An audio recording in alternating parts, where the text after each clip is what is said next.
This is Democracy Now!, democracynow.org, the War and Peace Report. I'm Amy Goodman with Nermeen Sheikh as we turn to Afghanistan, where the Taliban held a parade in the country's second-largest city Wednesday to display the American-made military equipment they've seized or that was left behind after the withdrawal of the U.S. troops.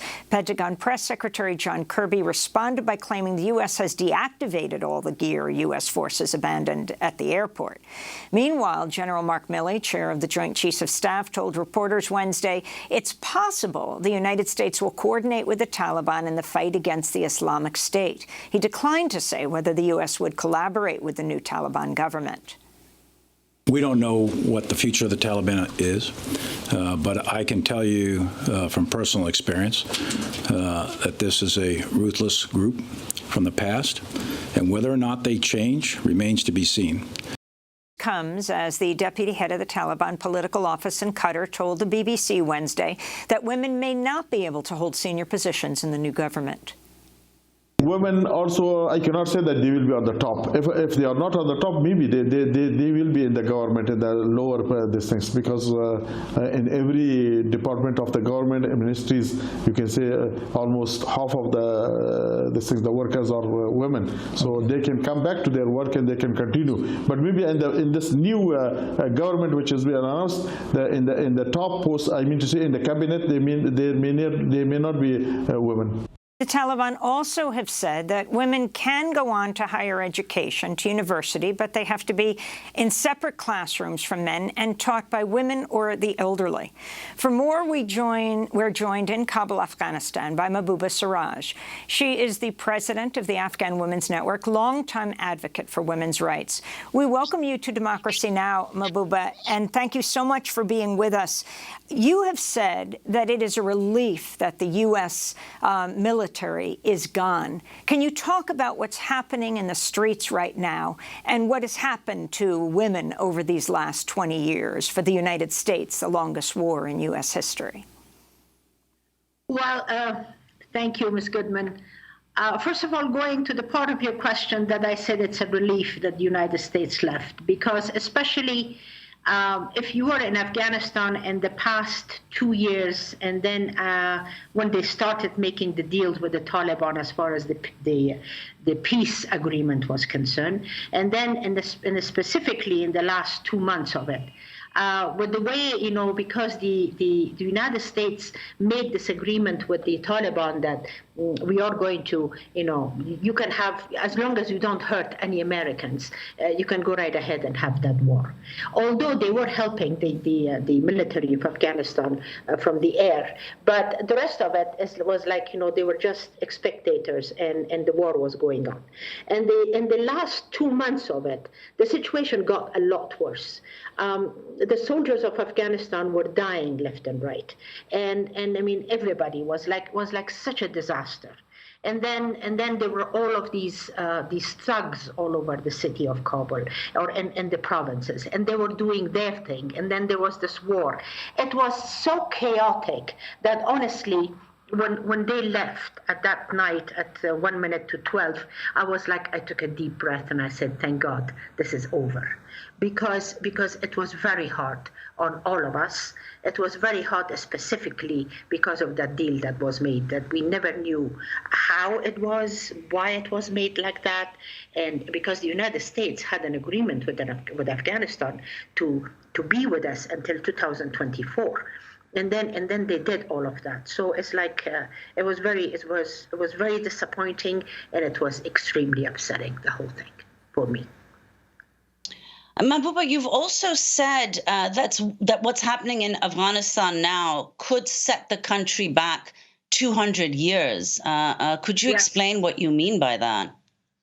Well, the thing is that Afghanistan went through in the past 20 years when the U.S. and the world was in Afghanistan. The whole attention, more than anything else, I mean purposely and deliberately, and for all the good intention, was given to the women of Afghanistan. The women of Afghanistan actually advanced tremendously during this time. The education of women advanced from the health point of view, from the point of view of the death of mother and child that decreased so much, from the women, taking place in the government and having, high position, from the parliament of Afghanistan, which 30-something% of it were women. All of these, they were achievement for the women of Afghanistan. And the way the Taliban have started with the Afghan woman, especially with education, because you see the same words that are being said right now as an excuse for the children, for example, for the older girls, not up to the class of 6 but above, for them not to go to school, or the excuse that is given at the university because of the fact. That's a fact. We don't have enough cadre people, teachers, professors to teach at the university. So all of this was actually said before. Years before, in 2004 and 5, when the Taliban were here in Afghanistan. So it's a repeat of the same thing, honestly. And that is very disheartening. And that is what, if they continue like this, and this is just another excuse, Afghanistan will go back another 200 years. So this is because the population of Afghanistan, half of it right now are women. The same way the population of the world, more than 50% of it or 52% of it are women. So it's like, one cannot just disregard the women of Afghanistan and say they don't exist. This doesn't work.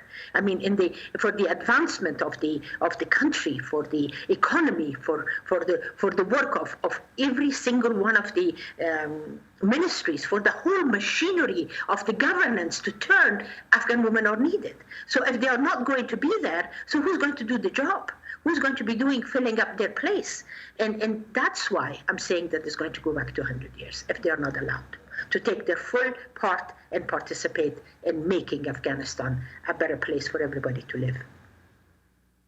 And Mahbouba, could you respond to those who say that, in fact, it was really only in urban areas where the situation for women, minorities, journalists, etc., improved, whereas in rural areas, there wasn't so much improvement in the last 20 years, and the war was much more visible there. Could you respond to that and explain what you know of the differences between rural areas and urban areas? Here, of course, the focus is principally, if not exclusively, on Kabul. Yeah, well, to a point, that is the truth. But in the reason for it being, but to a point, and I will explain. That is the truth. But the reason for it being that the Kabul is the capital of the country. So all of the help, everything was kind of concentrated in Kabul. But this also, throughout the years, changed. Other big cities of Afghanistan, like Kandahar, like Herat, like Mazar, they all, like Jalalabad, they all started coming up and taking their part. So then the situation really changed. And women started taking their place even in all of the provinces of Afghanistan, a little bit more, or a lot more actually, than before. But of course, never as much as the center. So that was the truth. But then I believe when it comes to the question of development, in a way, that is the truth anywhere in the world, because it takes a long time for the whole system to be adjusted and to be planned so that everybody A to Z in the country takes advantage of it. So that's what it was. It was nothing done purposely. It was nothing done to keep the women of the provinces of Afghanistan in the dark. But that's how it happened, and it took a while. But right now, if we go back to this situation, it's going to be a lot worse, because then the provinces and they are all going to be completely forgotten and going to make it a lot more difficult. So that's where we are right now.